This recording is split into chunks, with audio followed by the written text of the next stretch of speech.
That's a good one. Hey, John with the Chewbacca. Add that to the soundboard, baby. All right.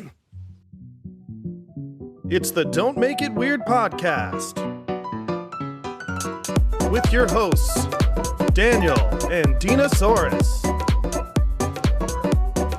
What is going on, everyone? This is the Don't Make It Weird podcast, and I am one of your hosts, Daniel Quigley. And guys, we are so excited for you all to be here today because our podcast is one episode away from being able to legally drink in the United States. One episode away. But I am joined, as always, by the naughty, nocturnal, neurotic girl next door herself, Dinosaurus. What's up, Dina? What's up, Dina? How's it going? You just teleported in. This is crazy. It's my new special power. Oh, okay. So I wanted to share it with the world. Oh, so the Jezebel was right. The Jezebel was right all along. You've got magic powers. Police officers, you can find her right here. She's in Tampa Bay. That's with a T. Tampa Bay isn't a place, dummy. It's a sports team. I'm from Tampa Bay. No, Tampa is the city. No, but just like you say you're from the Bay, I'm from Tampa Bay. Okay. It's the same in California and Florida. Like, that's why it confuses me when people from California are like, I'm from the Bay. And I'm like, so am I. Which Bay, bitch? Like, what? All of them. I'm the king of the bays. King of the Bays. Dina, who's joining us this week? This week, oh my goodness, I wanted to introduce him because he has made it to my top 5 authors list that includes like self-published, indie, and traditional. I put him on the master list. We have John Ortega from, I'm like, Daniel, this is really hard. Yeah, it's a lot harder, Dina. Not so easy. Not so easy. We have John Ortega from again. It's written on the episode rundown. I don't have the episode. Oh, no. Hold on. Dina, I'm swooping into the rescue. Our guest this week is a self-proclaimed fanatic of the fantastical and is the author of the Rune Caster Chronicles series. His upcoming urban fantasy novel and the second book in the series, Death's Edge, is available for pre-order now. John Ortega. Welcome to the show, John. Hey, guys. How's it going? Is there really a script that I was supposed to follow? Yes. How you doing, John? Doing great. We need a teleprompter. Definitely. Yeah. At least for Dan. Listen, I just want to roll my... We don't have the budget yet. Yeah, full disclosure, I'm just going to roll my R's every single time I say your name. Like, I hope that's okay, because that's what I've been most excited to do. Sure. Do it. Because here, at least in Spanish, Puerto Ricans switch the R for the L. I have no idea why. So hold on. So how would you say it in Puerto Rico? Okay. John Ortega.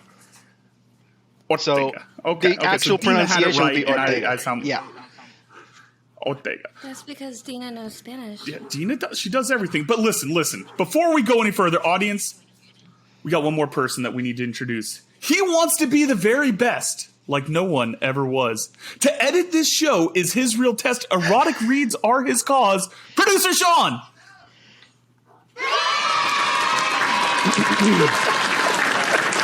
Just pure poetry, man. Pure poetry. Hey, guys, John. Wait, Oh. what? Go ahead. No, go ahead. I'll go after. I was just going to say, John, welcome to the show. It's a pleasure to meet you. I think you should take this opportunity really quick, since we're early in the episode, to explain that you're like not in a cave somewhere. No, not in a cave. The lighting in your video frame is... He's not in witness protection. He's not in hiding, folks. No, Yeah. Nobody's looking for me. I think FBI. If that search history, it's not mine. I'm a writer. Just saying. It's very accurate. It gets deleted every 24 hours. Looks up a writers. Yeah, for the people who aren't watching on YouTube, who are audio only, John's lighting is a little low because he doesn't have internet, because they refused to install it in his new apartment for at least a week or two. So he's like actually doing something really amazing for us to come on the show. He's in his car using his hotspot from his phone just so he could have a chat with us. How awesome is that? Love Anything for you guys. Dedication. it. And listen, Dina, what were you going to say? Go, Dina. Oh, So, listen. I have another surprise for you guys. We have a second. Oh my goodness. It's Okay, so more first, because people won't see this at home, Dina got one of those awesome film clackery things. I don't know what the technical name is, but Film clackery sounds she's right. now Film clackery thing for those, for those filmmakers at home. Write in the comments what it's actually called. Action, clack. She got us one of those and wrote in the episode title and everything before we started recording. It was really cool, and she surprised us with that. But Dina, you have a second surprise for us. So it's more so a surprise for me because I just couldn't decide today. You can surprise yourself. Yeah. Can somebody help me pick out what to drink today? It's choose your own adventure for your co-host. Ooh. Oh my God. So how does this listen, work?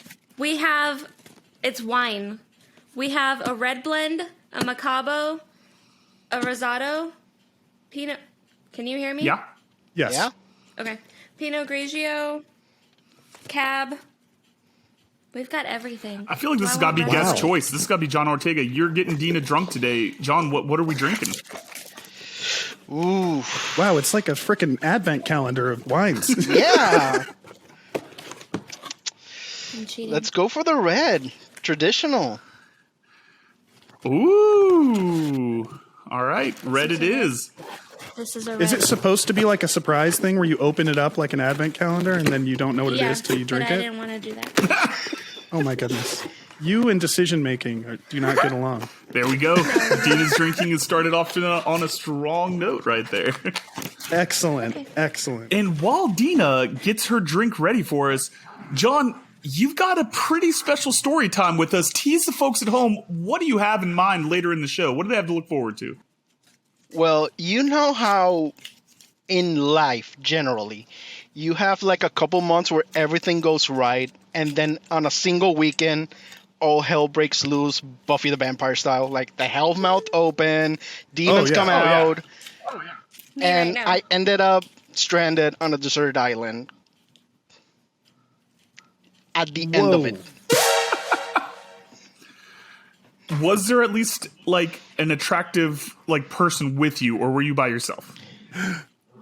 Dina, do you need a corkscrew? I'm waiting. Pop it. Sadly, Pop it. no. No. There wasn't. No ladies. Oh, I'm so sorry, John. Just a volleyball. That's it. Okay.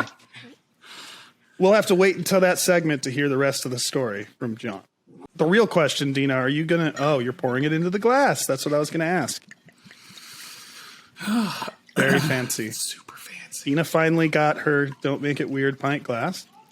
And everyone knows you should drink red wine a full pint glass at a Yeah, time. absolutely. Yeah, that's the only way. That's how it breathes, you know? It really releases the flavor and the aromas. It is like it's the same size as a beer. It's 16 ounces. That's awesome. Yep.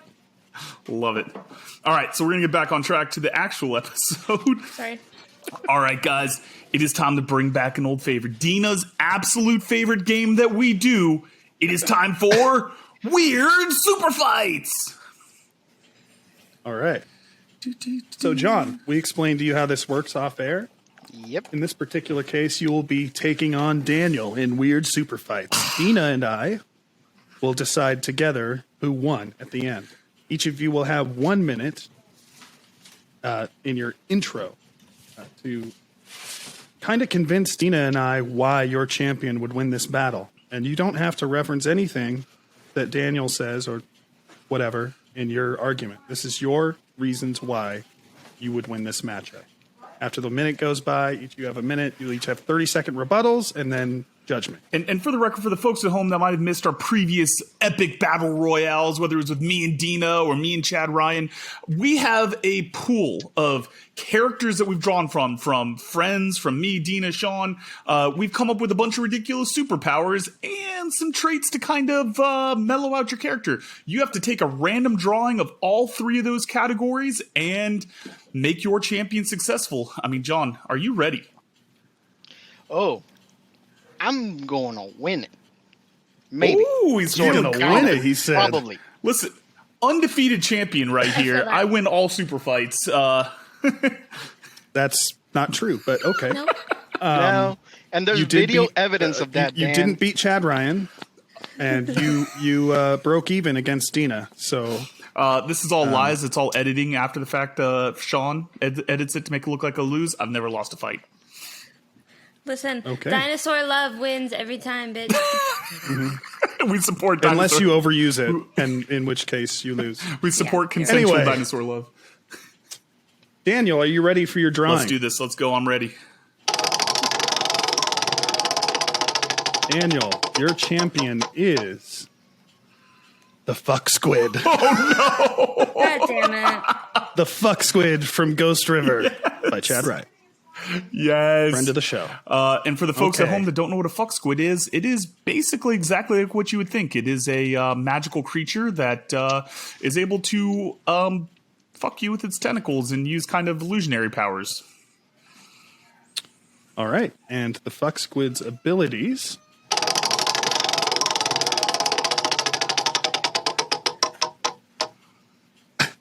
Farts at a sound level that can break glass.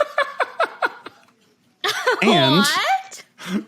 and has a lightsaber. Oh, shit. Fantastic. Oh, no. This is going to be hard to beat. I hope you're taking I notes. And the little quirk for the fuck squid is... Oh, Daniel's worried. Is sexually attracted to Jabba the Hutt. That makes Did sense. you- I just got the visual. I just got the Wow. visual of the fuck squid and Jabba the Hutt together intimately, and now I This can is never why I unsee hate it. this game. That's why. That's why. Yeah, you This hate is it? why we hate it. This is what That's doesn't why. That's the reason. Wow. All right, John. Fuck. All right. It's time to find out who your champion is. Can't believe I got fuck squid. It is Chewbacca. Whoa! shit. That's a good one. Hey, John with the Chewbacca. Add that to the soundboard, baby. All right. All right. Chewbacca's abilities.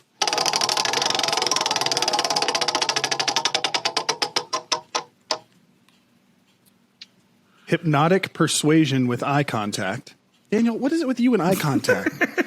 Like fucking 8 of these weird. abilities have something to do with eye contact. Yeah, well, it's very And important. wields a Listen, massive Daniel- sword that gets the user and anyone touched by it incredibly drunk. And that's a reference to what, Daniel? Oh, that's reference to my work in progress, The Carved City, and the magical Drunken Blade. All right, so John's champion, Chewbacca, has hypnotic persuasion with eye contact and wields the drunken blade.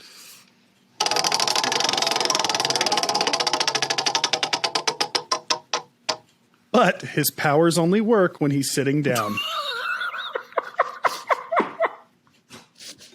I feel like this is a massive Papa disadvantage. squat, baby.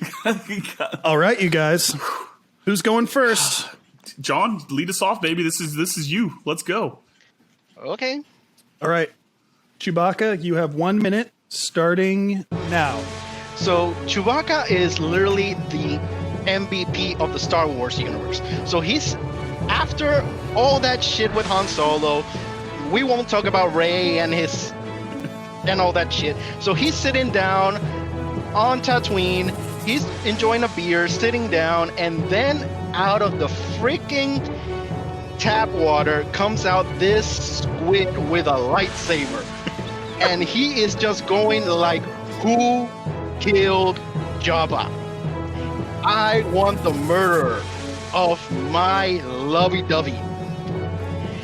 And Chewbacca just goes, is trying to enjoy his drink. His best friend just died, and he goes like,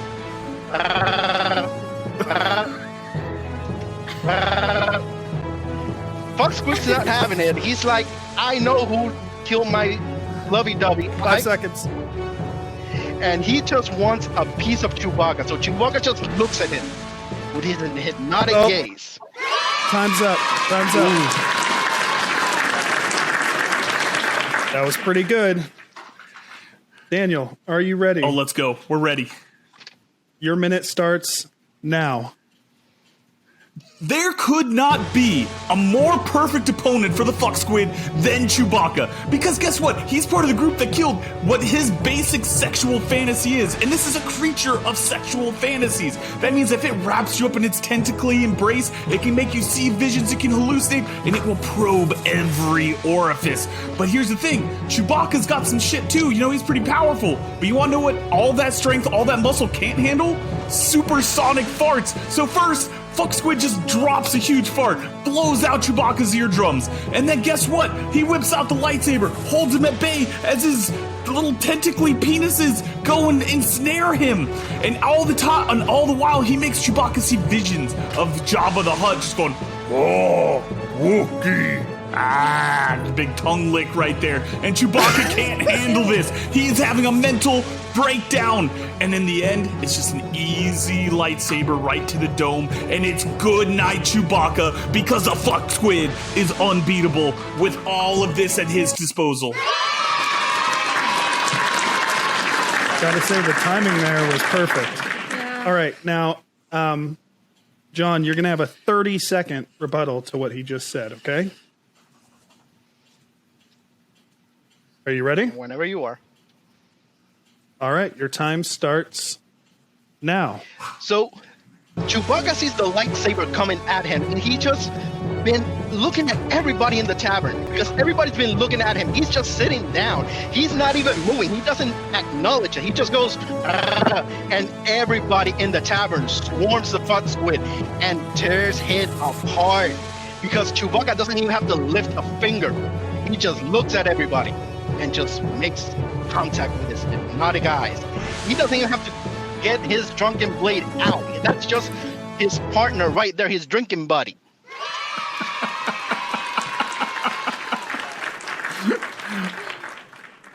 And after everything is said and done, he just goes, "Argh."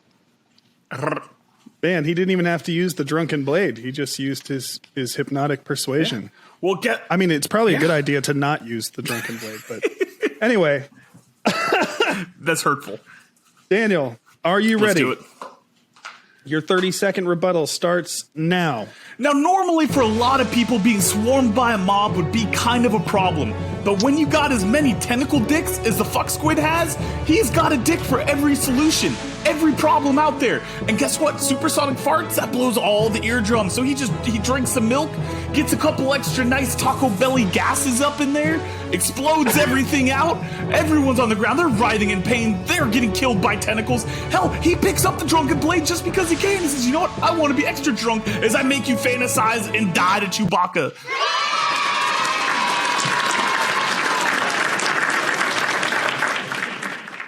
Tina's taking notes. Are you gonna show us a whiteboard right now? Yeah, she's got her whiteboard ready. You are, aren't you? Yeah. I mean, listen, that like was super compelling with the Chewbacca noises because, I mean, we don't have any ability to translate Wookiee. Maybe we'll translate it in post-op. Hey, Tina, do you want me to go subtitle first?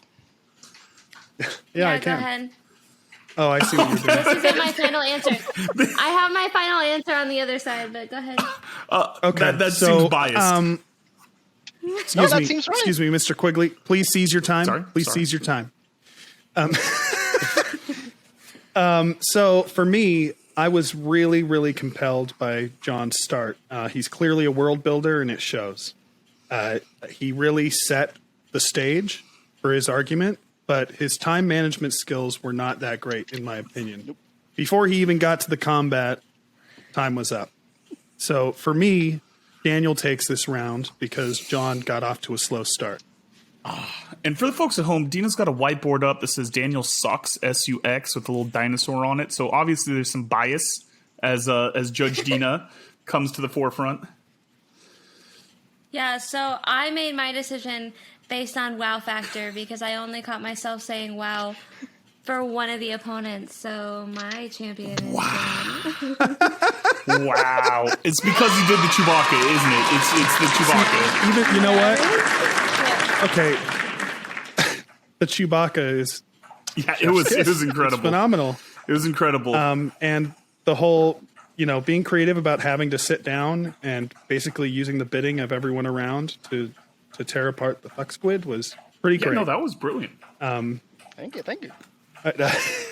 I mean, so listen, I feel like since this ended in a draw, the people need satisfaction. They need to have a what's the tiebreaker, though? The tiebreaker is Dina versus John. But how does that involve Because me and Dina are a Exactly. team. Me and Dina are a team. So right now... Oh, you and Dina are a team, Yeah. and she Champion voted against you. That's fascinating. Yeah, she's got some self-destructive tendencies, all right? And I think the only way we can solve this is Dina and John go head-to-head, and the winner becomes our Don't Make It Weird champion, gets the belt, gets everything ready. All right, that's fair. Super fight champion. Okay. Let's go. All right, Dina. Here we go.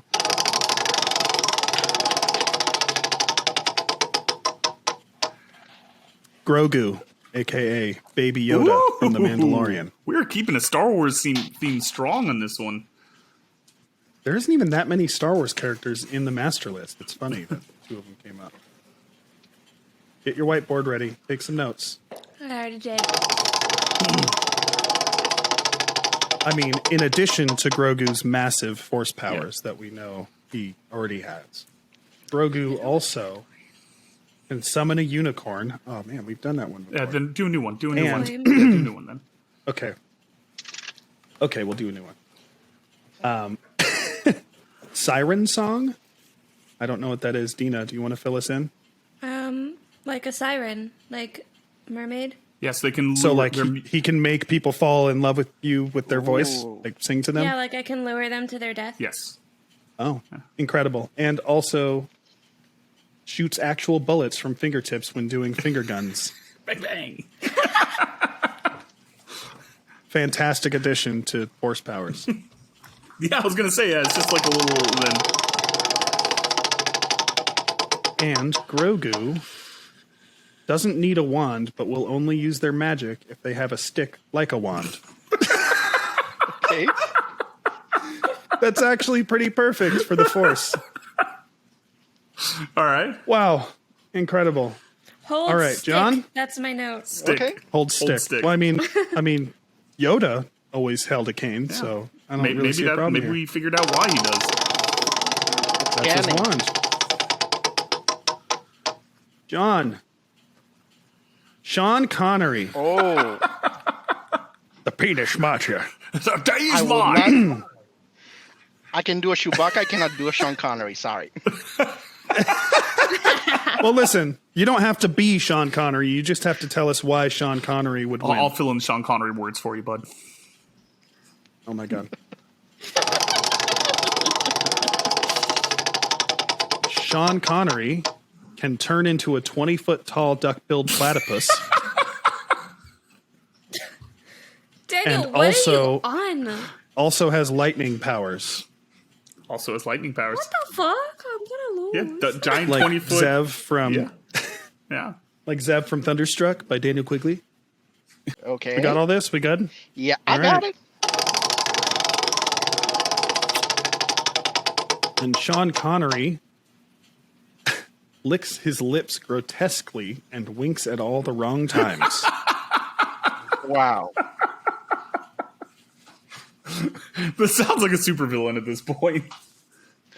Yeah. Dina is really upset about that. Okay. Look at this. Dina's like, I should have never agreed to play this damn game again. I hate this fucking game with everything. I told you she didn't want to play. Okay. Let me set up 1 minute on the clock. Am I going first? Yeah, John went first last time, so it's only fair. Yeah, you're up. Dina, your clock starts now. All right, Grogu walks into the bar and sees it's Sean Connery, right? Yeah. Okay. Grogu walks into the bar and sees Sean Connery, and Grogu's like starts belting out that siren song. Can you not hear me? Oh, we hear you. So be loud. Okay. He starts belting out that siren song, and Sean Connery falls for it and is like all allured and everything like that. And keep in mind, Grogu's got that little Baby Yoda cane going on because he can't do magic without a little stick in his hand, except it's like a mini Yoda cane, even minier than actual Baby Yoda because it's got to be smaller than Baby Yoda. So he's waving it around, and then Wait, oh no, he still gotta hold it. So he's doing the finger guns with the stick in his hand, so like the stick's kind of like reflecting some of the bullets. But either way, regardless, Sean Connery gets hit in the arm. Oh no, wait, can you do a Sean Connery voice? Oh, I've been hit. I've been hit. Okay, there you go. Damn it, I've been hit. And that's it. Compelling. All right. John, are you ready? Yeah, got it. Your time starts now. So Sean Connery is feeling the burn from the bullet. He cannot control his rage anymore. This is a man that has been James Bond. He has been escaped from Alcatraz, and he just can't take the pain from this tiny little bullet. So what he does, he unleashes the beast. He freaking turns into a 20-foot tall freaking platypus that starts winking at everybody. The bar gets destroyed completely. Baby Yoda gets blown away. His stick falls out of his mouth, so he doesn't have any powers left. And he just opens his bill, and lightning shoots out, frying Baby Yoda into a green little bacon. And he just goes and licks his bill, and just goes.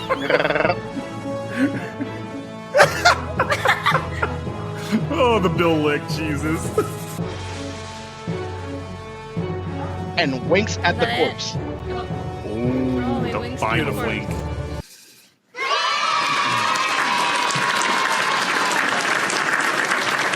All right. I see you just had to throw in the little there. I was thinking That was Perry the nice. Platypus, so it's like, sure. Like Perry the Platypus, Agent, Sean Connery, That's what I 007. pictured. Nice. Yeah. Okay, Dina. 30-second rebuttal. Are Do you it for ready? the team, Dina. I'm Do ready. it for Don't Make It Weird. I got this. All right. Your time starts now. Grogu does not get electrocuted by the lightning with the giant platypus because the siren song calls out, remember from the beginning? The Tyrannosaurus Rexes that repopulated the dinosaur population. Here they are, and they take down that platypus, and they ate it. They win with the bullet finger guns. She's gone to the well again! Lord! They're a team. They don't break up. They're a horde. Oh, fuck. Man, those T-Rexes can't help but show up and get it on in the worst possible situation. That's all I got. I told you not to force her to play this game. All I right, fixate too much to play this game. John, 30-second rebuttal. Are you ready? Got it. Your time starts now. So Sean Platypus just looks at the T-Rex. He does not get eaten because this is a 20-foot tall platypus. He just looks down at the T-Rex and he goes like, kicks him with his little platypus. And seeing that Baby Yoda does not get electrocuted, he just goes Godzilla on his ass and just literally destroys everything with his lightning. And as he does that, he just keeps winking.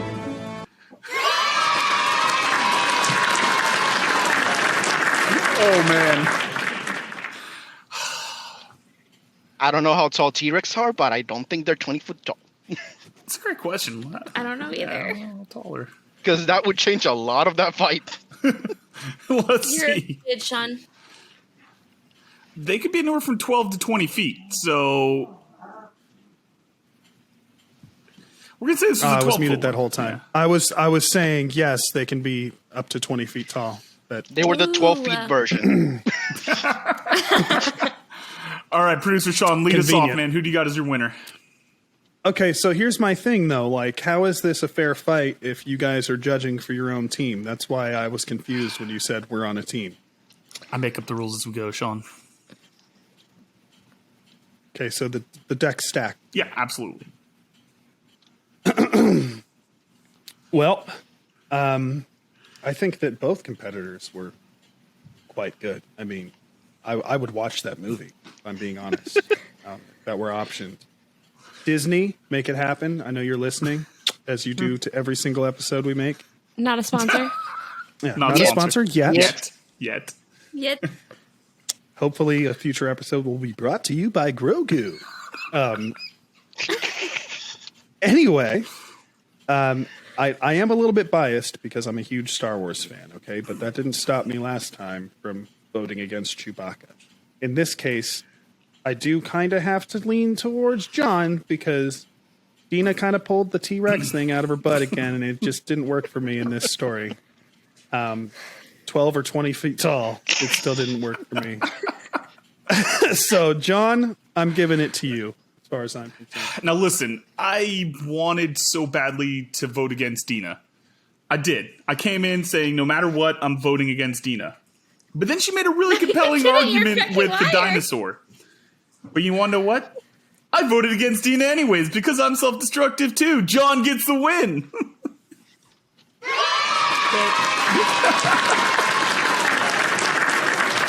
So also, both of you voted against your own team. Yeah, we're both self-destructive. Yeah.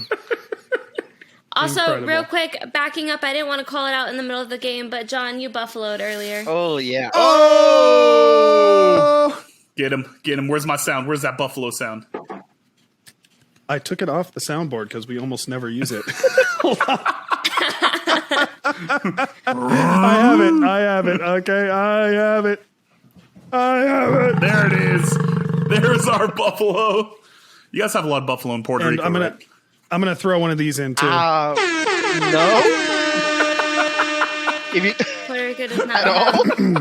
I mean, the native Puerto Rican buffaloes, man. I would love to see a Puerto Rican buffalo. I want to see a Florida moose too. All right, we're coming up with more basically a cow. creatures. We got a lot of cows for some unexplained reason. Like a Florida moose is just like a really. Farm. It's just like a big ass alligator with long legs. Florida. And the An Loki alligator horns. Like a crown. So, a Florida moose is basically Loki gator. The Loki horns. we got Komodo dragons, but though. a really big Ooh, one. you have Komodo dragons. Those are That terrifying. shit's... I don't Aren't those fuck like around with the Komodo. largest living lizards on the planet? Yeah. Kind Komodo of. dragon? Depends if you don't take in crocodiles, but I think it's crocodiles. Well, no, they're not technically a lizard. Incredible. Yeah, that's a reptile. But yeah. Anyways, all right. So now it is time. Once again, John is the author of 2 books. One currently out, one that will be out and available for pre-order. He's got Storm's Child, book 1 of the Rune Caster Chronicles. He's got coming up soon Death's Edge, book 2 of the Rune Caster Chronicles. And John, I believe you have a very special reading for us. Yeah, so I wanted to do something special for you guys. So it took a lot of doing, and I convinced the publisher to allow me to do an exclusive reading for you guys of the second book instead of Oh my God, yes! Book 2, baby. Oh shit! Let's go! Book 2. Let's go! Thank you, Smash Bear. You're my favorite kind of bear, Smash I told Bear. you they'd be excited, John. Let's go. I'm actually super excited. Let's go.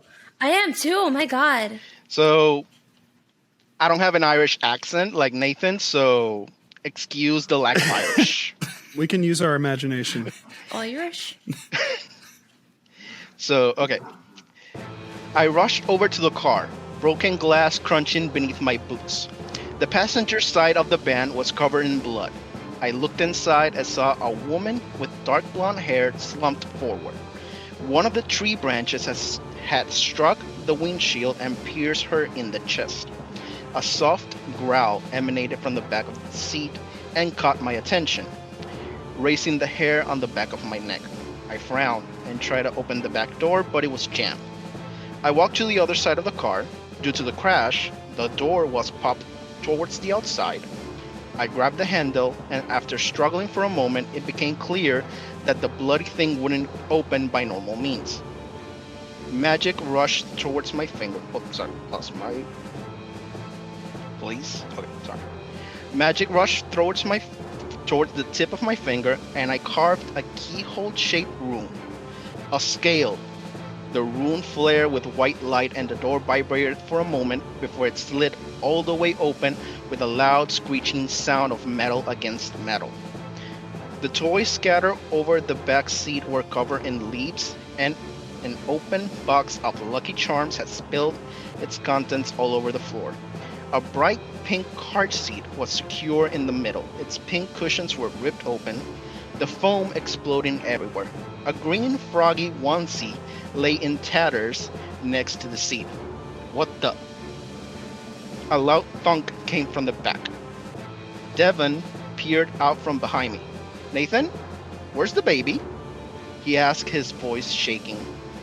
I held out a finger for him to wait. Walked towards the back and popped the trunk open. My eyes flying wide as I looked inside. Devon, earlier you yelled something about a little girl, right? Yeah, she was wearing a cute little frog onesie. Why do you... Oh, wow. Devon's eyes grew comically big. Batting her paws against a neon orange plastic container was a baby mountain lion. She was about the size of a house cat with dark brown fur, black spots, and bright blue eyes. Her tail swished back and forth as she lay low to the ground before pouncing on the container, missing by a mile and smacking her little head against the side of the car. She looked up, noticed us for the first time, and opened her little mouth to hiss at us, showcasing a row of tiny teeth.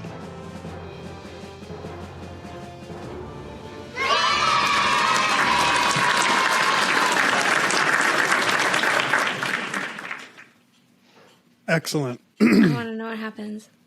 So, John, did you have something else you wanted to tell Daniel and Dina? Yeah, so besides the reading, it should have gone to the podcast email, but since it didn't, we're going to be sending it again. The arcs for Death's Edge for all three of you guys.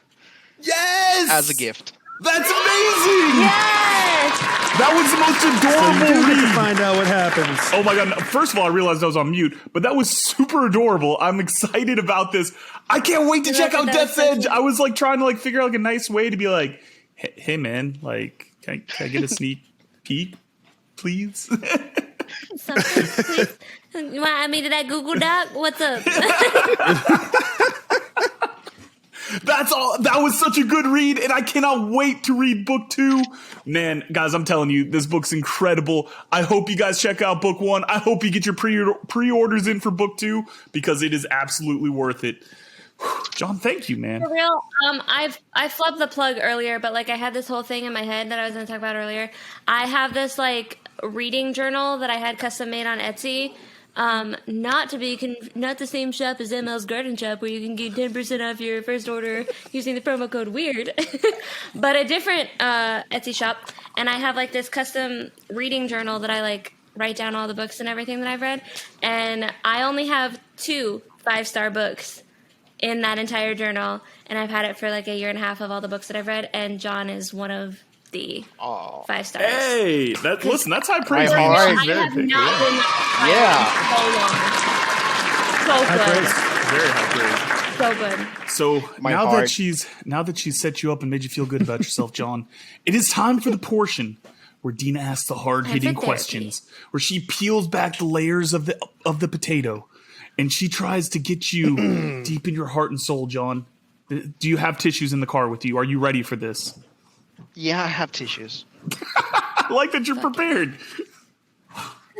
I warn every guest to bring tissues Yeah. for various reasons. Usually for the erotic read. what? Oh, Yeah, God. usually. Oh god. I'm gonna throw. You got your puke First. bucket ready, right, Dina? Yeah. Always. Every time I meet with you guys, I have a puke bucket ready. Aw, you're so romantic. We know. John, would you rather travel back in time to see your ancestors or into the future to see your descendants, and why? I would say to the future. And this is more to see my descendants because I don't want to go to the past and meet my ancestors because culturally, Puerto Ricans are a mixed race, like more than usual. like in our DNA. We are what it's called Taínos, which is like the natives of the island, Spaniards, and African slaves. Like our entire DNA of the whole island and pretty much the Caribbean completely. Those are the genes of the entire Caribbean and the mixed race. Basically, it's like that. So I would not go to meet my ancestors because that would be like super bad. No way. A little depressing. At all. Super depressing. And yeah, we'll go see my descendants because, hey, how you guys doing? What's going on? How's the future? Did we fuck up? Did you fix what we fuck up? We definitely fucked We up. definitely fucked up. There's been a lot of fuck ups, but maybe you guys fixed it. So Maybe one of you guys figured it out. Somebody please help. All right. He's going to choose to go to the future, and he's just going to pop into existence in like a white space, and there's just going to be like, nothing. oh, Like, oh, well, crap. I guess they didn't fix it. Guess we fucked up. All right. Are you ready for the all-time infamous question for Don't Make It Weird? Ooh. What's your favorite form of potato? I have to say, French fries, definitely, but wedge. What kind? Wedge. Wedge. Wedge fries. Oh. Wedge? Yeah. What's a wedge fry?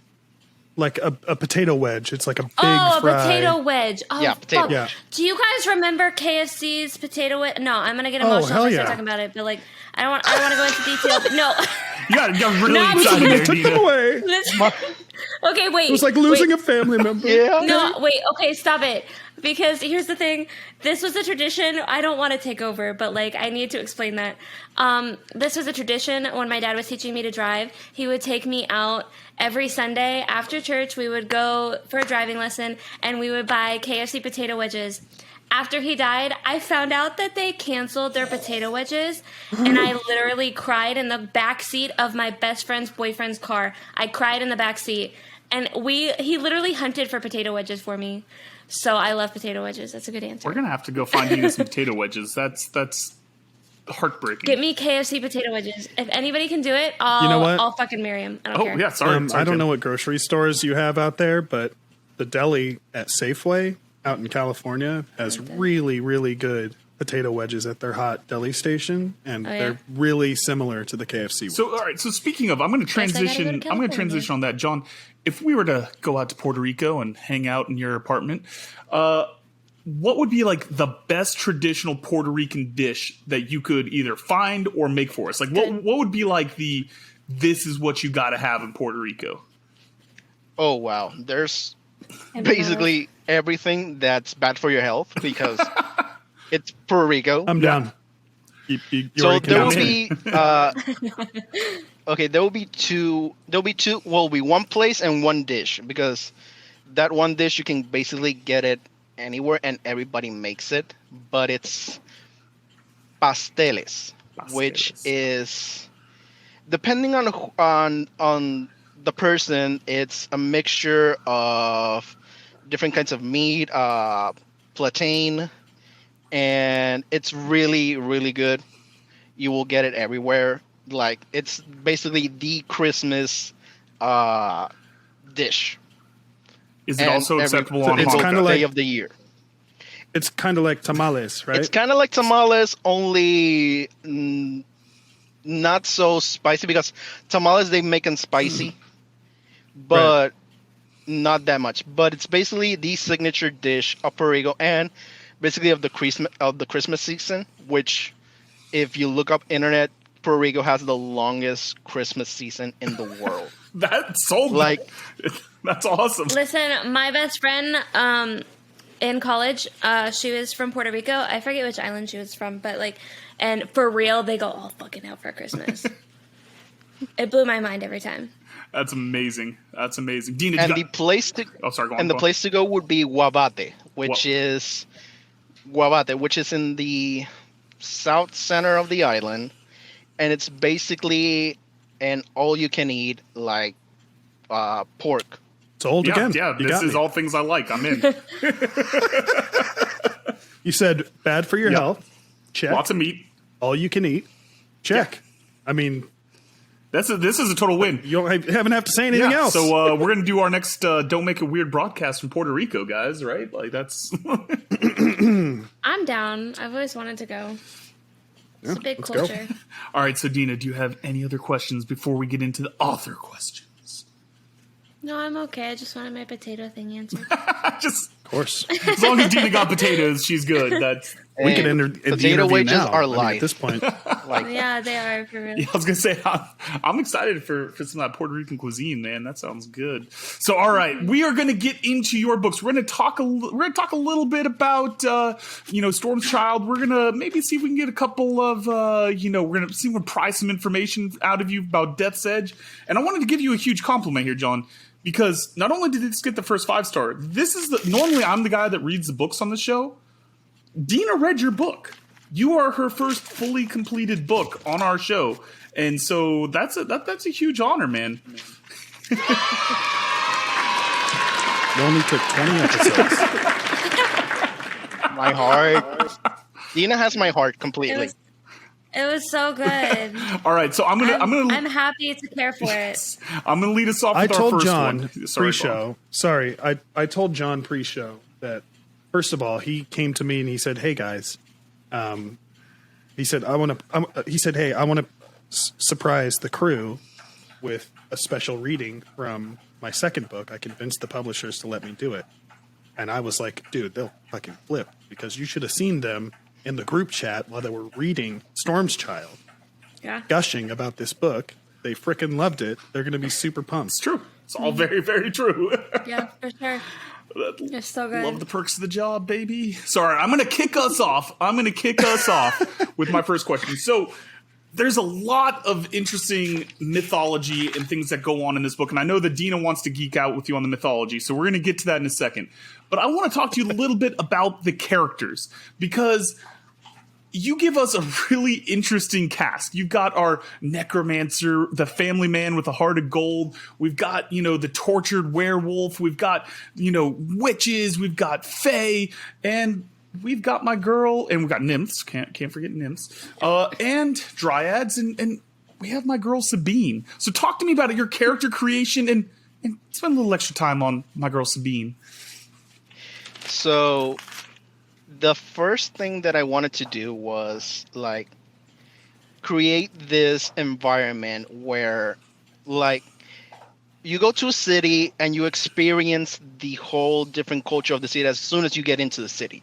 You see different people, and the thing that I like most about urban fantasy is that it's our modern world, but with supernatural creatures. So if you got such a diverse city as is Portland, then the supernatural community is as diverse, is as rich. So you will see shapeshifters, you would see mages, you would see witches, nymphs. And I wanted to create that sort of environment where it's just a community. They live there, they work, they have their jobs, and as you look and see through the story, you see that yes, they have their jobs, but also there's a story behind each and every character. You talked about the necromancer Devon, which it's from the reading. Devon is just basically what he is. He's a family man. He's a necromancer, and he is a medical examiner because one goes by the other. Okay, but he also has zombie birthday parties too. His children have zombie birthday parties. That was one of my favorite things. Yeah, Devon has a particular sense of humor because as a necromancer, you want to give your child the best childhood possible. So how do you do that? Zombie birthday parties. Obviously, the manager, Supreme, it's Sabine. She is basically in charge of everything that has to do with sleeping, napping, and telling Nathan what to do. Because Nathan needs somebody to tell him what to do. And who is Sabine, by the way? Sabine is Nathan's beagle. She is this sassy little beagle that has more common sense than this grown-ass man that has battled almost every single supernatural creature the Fae has thrown his way. And she has literally more common sense than him and tells him every single day. I wanted to give Nathan that companion that we all know what our pets think. At least every pet owner knows your dog looks at you and tells you, hey, you're full of shit, give me food, or hey, rub my belly. And if you have a cat, then you get them in spades.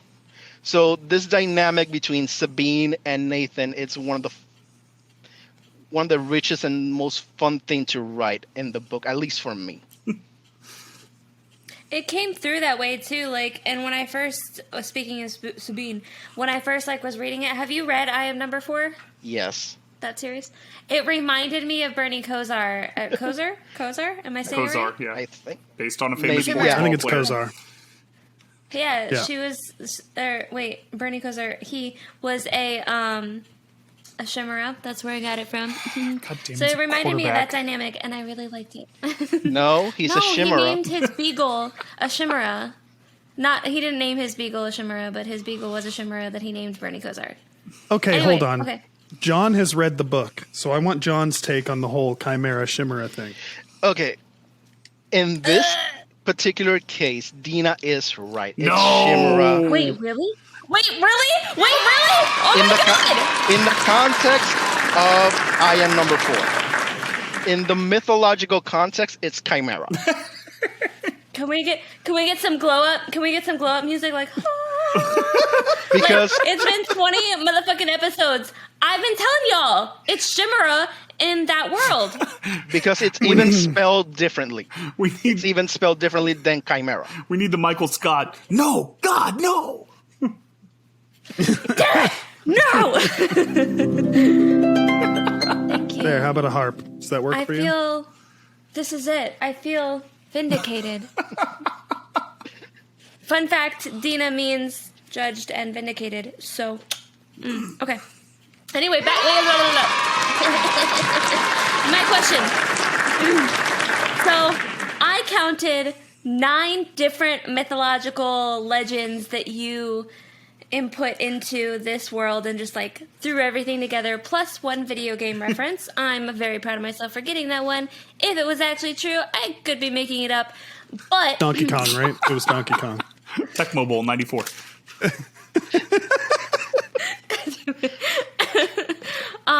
how was it building all of those legends and myths into like one world and like balancing that and all that? And also, just as a side note, one of my books actually takes place in Oregon and Washington. Like it's like both, and it was really cool because I pulled it up on a map and I was like, I did the same thing and I could see everything, so it was cute.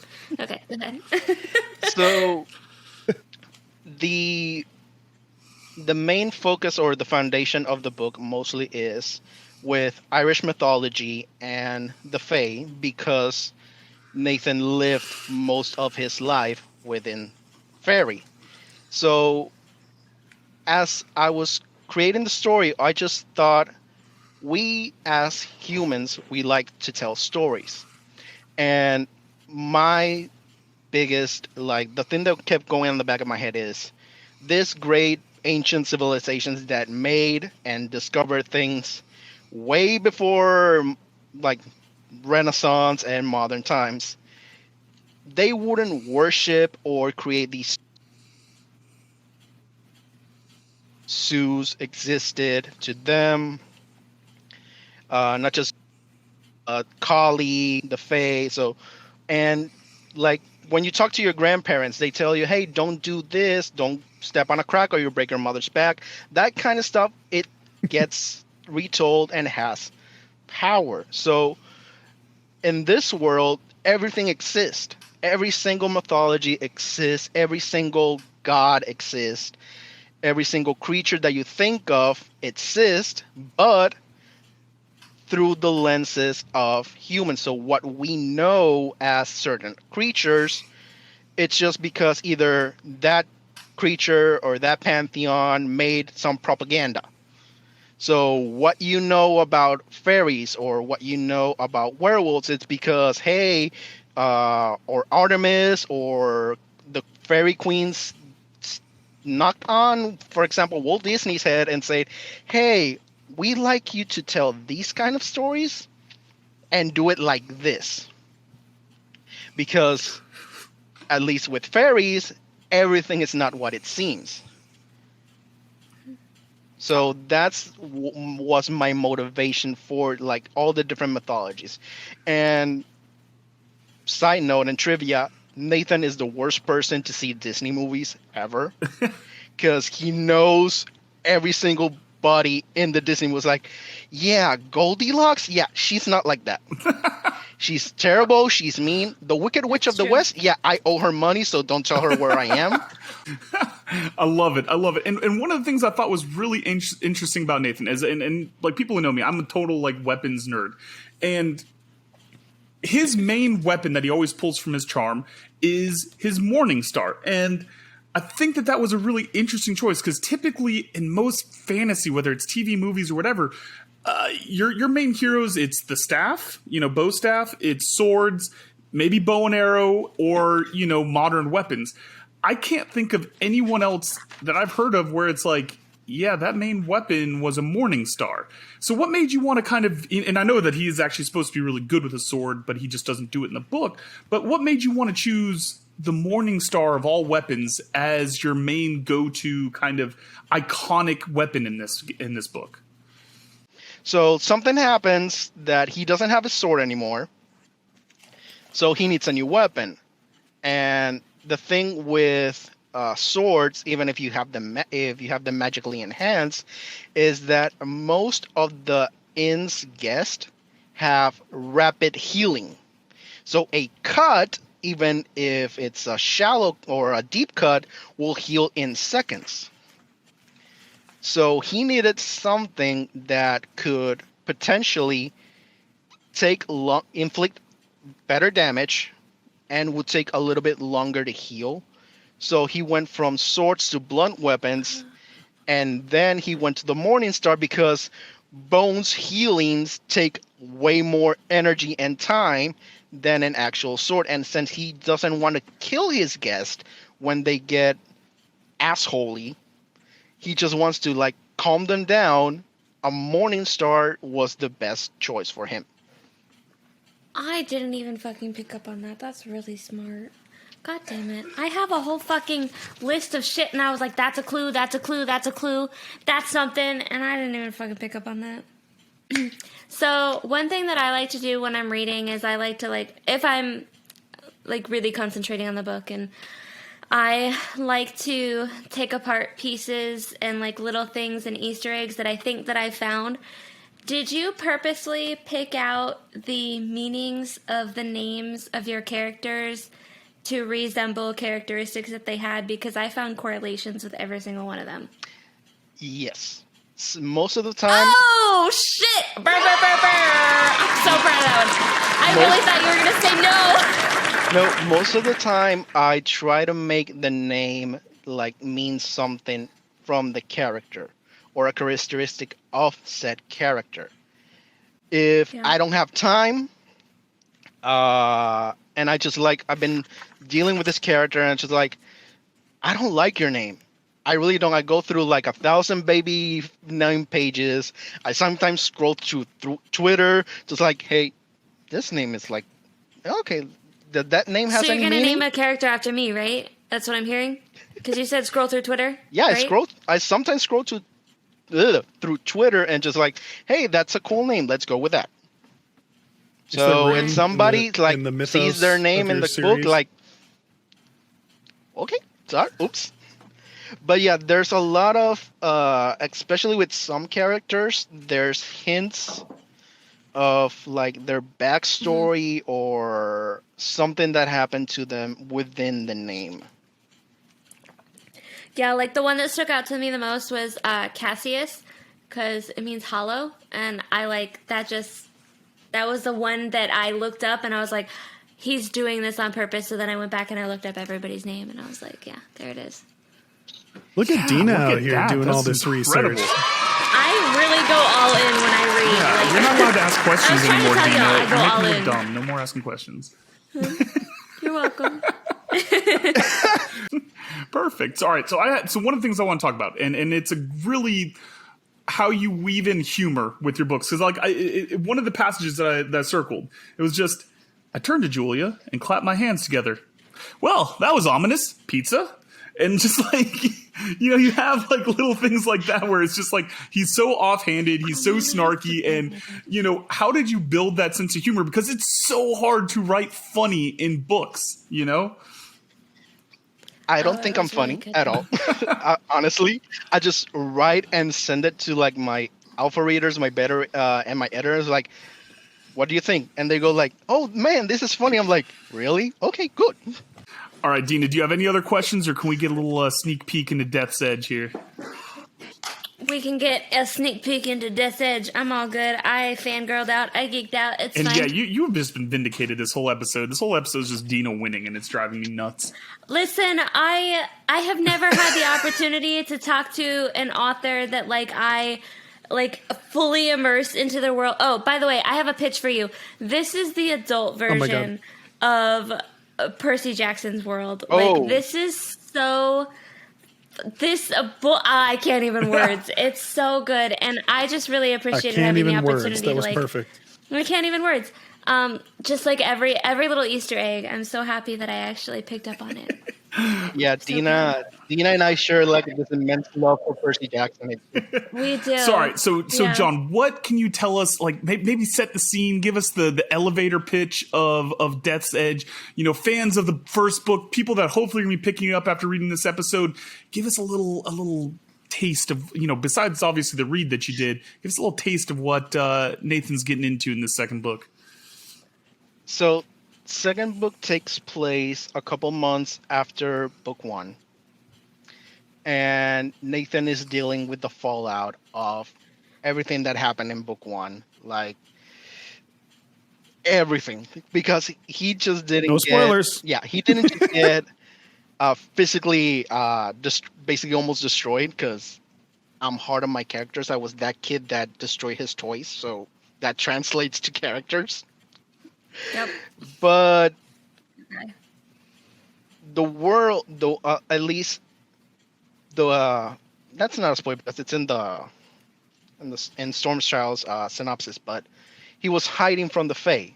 But after shit happens, the Fae know he is alive. So he's trying to prepare, trying to deal with what that could mean. At the same time that something is happening in Portland that could basically destroy the whole city. So he's trying to juggle like 3 different things at the same time. And there's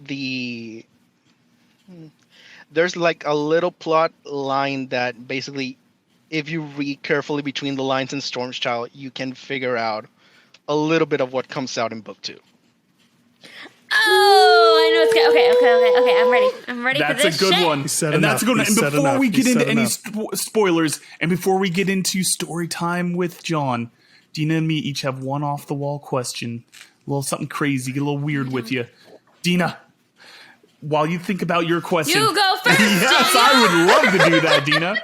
So Dina is totally prepared. She just wants you to go first. So, John, I normally like to ask, how would your main character handle this and that, and how would they do in a battle with so-and-so, but... Jesus Christ, you're going to bring up the Cookie Monster we're again. going to go a little bit different. How would my favorite main character, Sabine, do in an all-out death match with Snuffleupagus? Oh, Lord. That's basically spoiler alert, because it's a little bit spoiler. She would just face through the floor, come up from behind him, and just bite his neck off. Fuck yes, you would. Okay, first, I need to preface this. John, I know that you've read, like, the Percy Jackson series, but have you read the Heroes of Olympus series? Yes, I have. Like the ones that I did not read were the Trials of Apollo because I just couldn't. Fuck that. Seriously. Exactly, I just couldn't. I got halfway. Fuck it. I Anyway, got to the first one. I read the first one. I'll admit that. Yeah. And that was it. Just like, no, get now. Okay, so replace Nathan's. We're not gonna say the name, but replace his love interest with one of the characters from the Heroes of Olympus.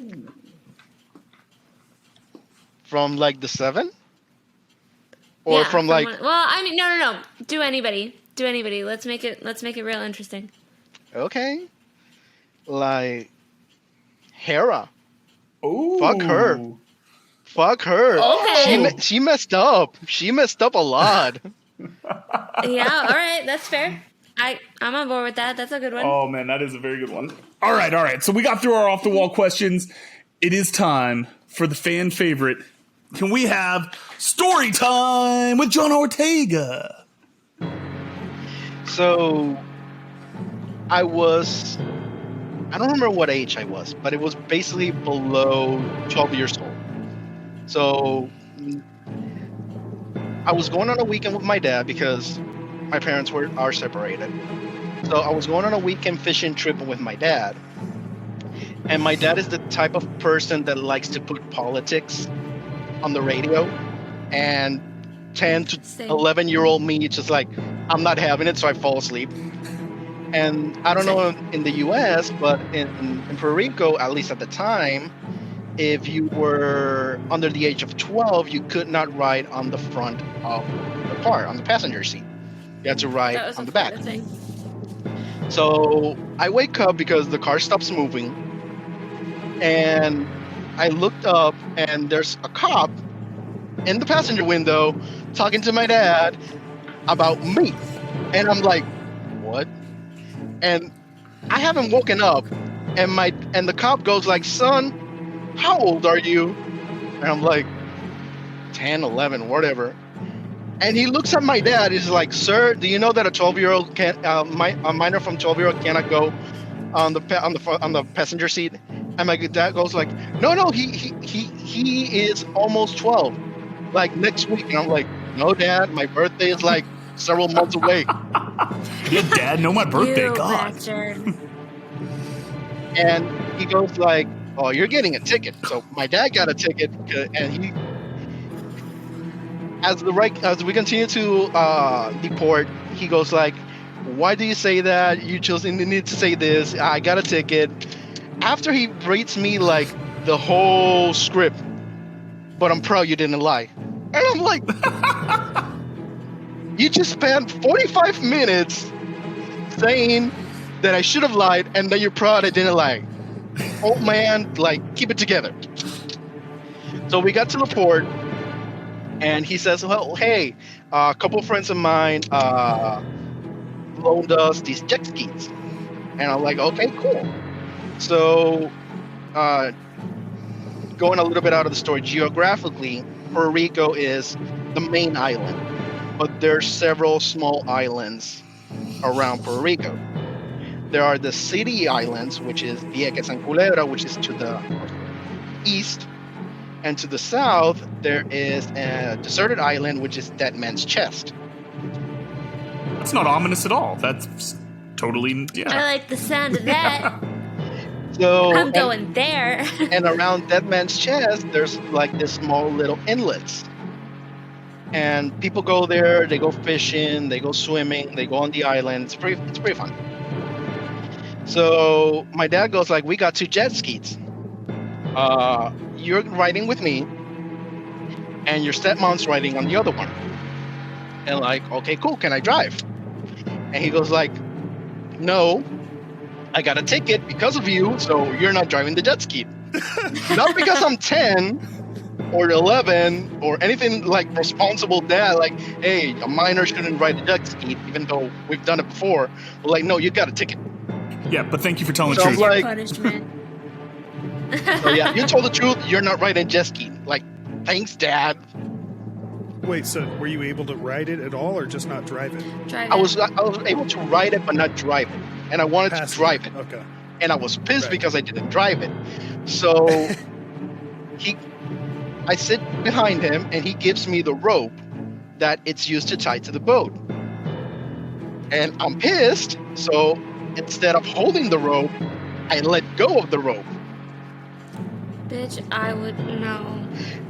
So we're riding, and then the jet ski suddenly starts like, nyeh, nyeh, nyeh, nyeh, nyeh, nyeh. And we stop at this inlet, completely deserted, no palm trees nor nothing, it's just sand, and the jet ski doesn't start. And the jet ski doesn't start. And my dad flips the jet ski, checks the motor, the rope is tied completely on the motor and everything. And I'm like, it fell through my hands. You didn't tell me to hold it tight. Yes, Should've held he it. held true to that fucking lie. He I held was true. like, John learned how telling to the lie. truth got That's me. my son. That's Yeah. my son. Yes. If telling the truth got me in trouble and did not let me drive the jet ski, well, I'm lying my ass you. off. Like, it slipped through my fingers. Bet your ass. So I got little hands. I don't know what to tell you, Dad. So he opens like the compartment on a jet ski, and there's a knife, and we are there for like easily 4 hours, 4 to 5 hours, trying to like cut the rope of the motor of the jet ski. And he is all this time cussing me and like, why did you do this? And I'm like, you did not tell me. I'm repeating my story. I'm sticking to my story. I'm doubling down like, Good. Good Dad, man. no. We don't, he didn't bring sunscreen because we were supposed to just basically like go around a little bit. no. So no sunscreen. I'm white as hell, so I don't tan. I burn. And deserted sun island, no poisoning? water, no food for like 4 to 5 hours. I don't know where the hell my stepmom is. Jeez, where did she go? Where was she going? Oh, yeah. Where'd she go? I have no Standing idea. on the beach, baby, And enjoying the boys being away. She's like, give me another cocktail. And the thing is that then this couple on another jet ski that we don't know about, they're going like, hey, are you guys okay like 4 or 5 hours later? And like, are you guys No, okay? we're And fucking not okay. I'm You're like, like tomato red. yeah, I'm super exhausted. tomato red. I'm like, no, we're no. And they go like, we can pull I you. dropped the rope. We can pull you. Like, we, in my most innocent face, like with a smile, dimples and everything, like, we don't have a rope. And I don't know why. Where'd our rope go? My dad just turns to me and it gives me that look like, I'm gonna kill you. I'm fucking kill you. And they go like, oh, no worries, we got a rope. So Oh, they sweet. pulled us over to the marina. We tied the boat, we thanked them. My stepmom was in the boat, but she said that she only took like a little trip and she wasn't feeling well or something, and she's laid down. So she was She was sleeping taking in a nap. air conditioner while She we said, I'm were gonna go to bed. doing the Tom Hanks impersonation with no Wilson. So She said, I wake up the next I'm morning tired. with this horrible sunburn, like the most Yeah. horrific sunburn possible. That I couldn't put it on a shirt, and I couldn't put on a shirt for 3 weeks. Oh no! I did not go to school. I did you not got go to like school sun for like poisoning, like blistered. yeah, it was a really bad. Oh. I didn't go for school for like 3 weeks because I couldn't put on a shirt. I had to go to the doctor. They gave me like a special cream that actually was for burn victims because it was that bad. Yeah. But the funniest that thing bad. is, and that was not my fault, I will say it to this day, it was not my fault. When we got out the next morning from the boat, I don't know how it happened. I did not know that jet ski sank. The jet ski sank. How did it sink? Like, I have no fucking idea. We went would outside murder you. and my dad goes like, hey, where's the jet ski? And I'm like, I don't know. I'm burned as shit. Don't you care for your son? Oh no! And he goes like, I can't find the jet ski, that somebody stole it. And I look over the railing and I'm like, Dad, I found the jet ski. Oh, really? Where is it? Down. And it was at the bottom of the marina. And we don't know how the hell that happened. I honestly don't know. I did not know that jet ski could I sink. don't know how you can sink a jet ski. Yeah, I don't know either. that's incredible. We're gonna have to Google that My later. theory is that when he was messing with like the knife and the motor, he poked a hole where he didn't have to poke, and that happened. Or this could be how John's love of mythology started. The a Selkie went and sank that jet ski. Probably. Are you like secretly a demigod and like this was? I was like in the pissed back I of did your not head? get to drive the jet ski. Nobody will drive He the jet dreamt ski. of sinking No it. one's Yeah. having fun tonight. Dude, that's such a good story. All right, John. This is the part of the show that is my favorite. Hopefully it's your favorite. John Ortega is going to get nice and steamy with us on today's Cringey Copulation read. This is from our list of the 23 worst of all time. This is wettest, yes. Oh, wow. The Winkler by Giles Corrin. This is 2005's winner. John, don't read ahead. Read this thing cold. You ready, buddy? Okay. This is cold. And he came hard in her mouth as his dick jumped around and rattled on her teeth and blacked out. And he blacked out. And she took his dick out of her mouth and lifted herself from his face and whipped the pillow away. And he gasped and glugged at the air. And he came again so hard that his dick wrenched out of her hand and a shot of it hit him straight in the eye and stung like nothing he ever had in there. And he yelled with the pain, but the yell could have been anything. And as she grabbed at his dick, which was leaking around like a shower dropped in an empty bath, she grabbed his back with the nails of both hands, and he shot 3 more times in thick stripes on her chest like Zorro.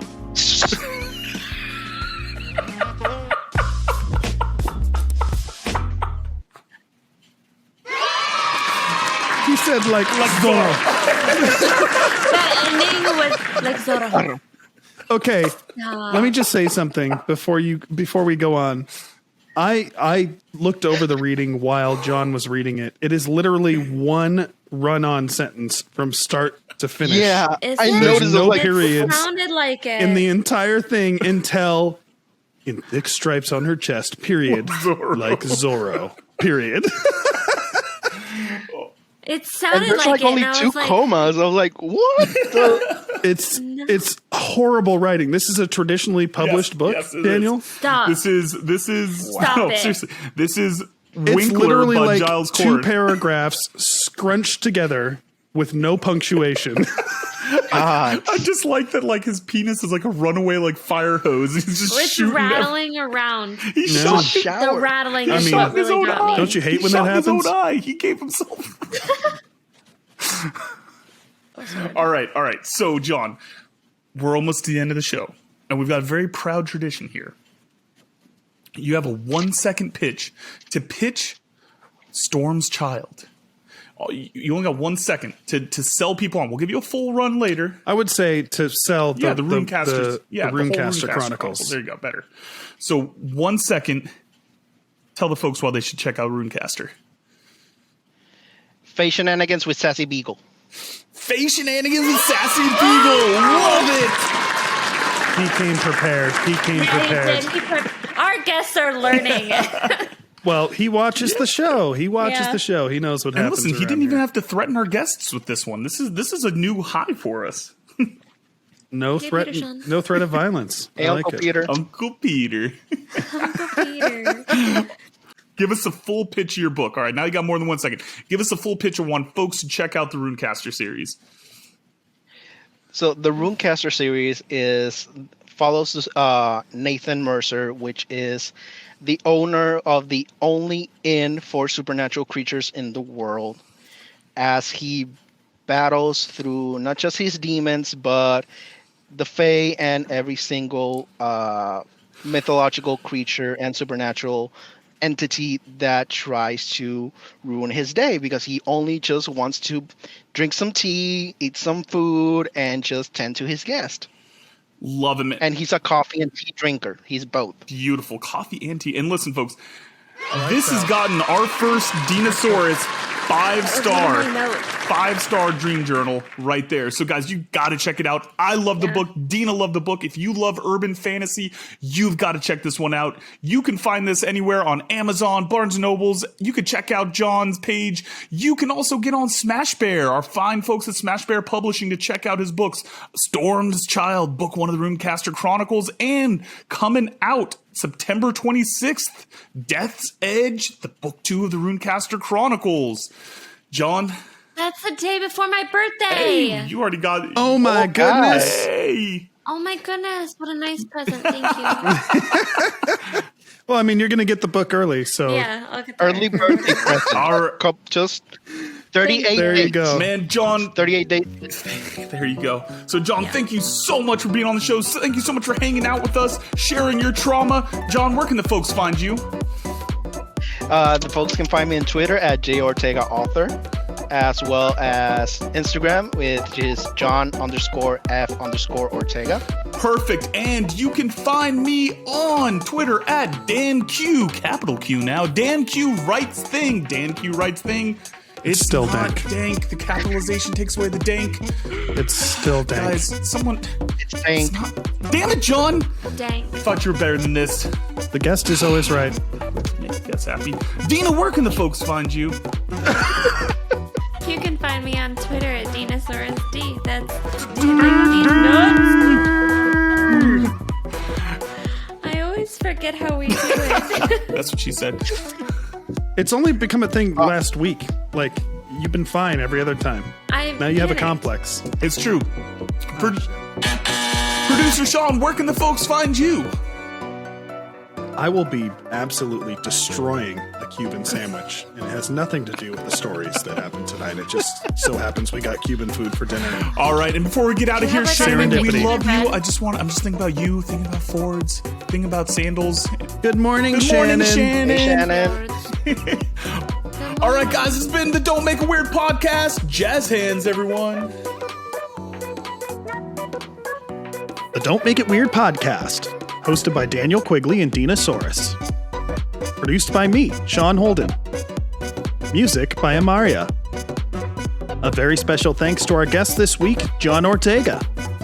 Check out his book series, The Rune Caster Chronicles.